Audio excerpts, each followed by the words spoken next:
box, which was more than I needed. But anyway, my question is, in a charter school, there is a board, because I know you were on a charter school board, correct? There's who picks the board, and who are they accountable to? And then how do they negotiate these lease agreements? Because based on what I've seen in these lease agreements, they are paying, giving an example, one school was sold to National Heritage Academy for $500,000, and now their lease payment back to themselves, they're paying themselves, is the equivalent of a $12 million building. It's in Detroit, so a lot of the money, over $1,300 of the $7,200 they get a year per student goes to the lease payment. And I'm wondering how is you know, I know you do property management, and so you know you're supposed to have an arm's hand length agreement and have some accountability. So who is the board accountable to? Are they accountable to the authorizer? Right. So if the authorizer doesn't like what they're doing, so the authorizer picks Yes. the company, whether it's K-12 or National Heritage? No.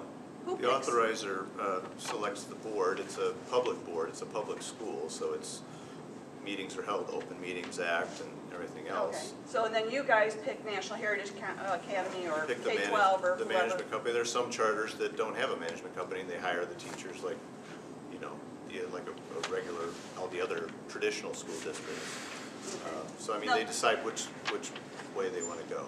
So and then but you're in charge of the budget. The board is in charge of the budget, so they're the ones that sign the lease. Right. So they say it's okay to pay Class A space rates. I can't, because I do corporate real estate, so I looked at the rates they're paying and I was like, wow, this is for like downtown New York Right. prices.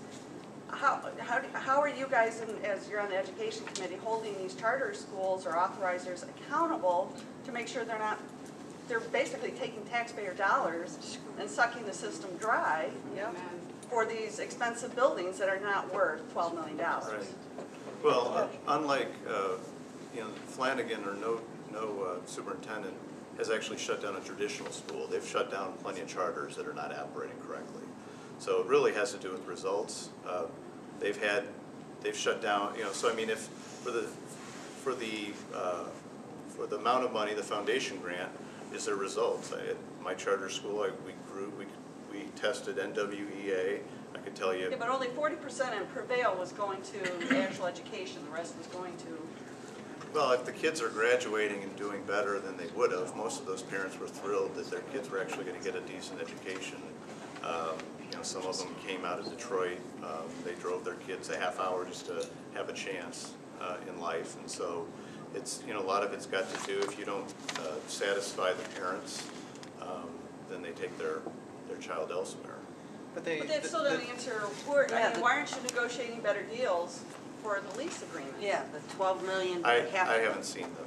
I haven't seen them. Be happy to share them. Yeah, that's fine.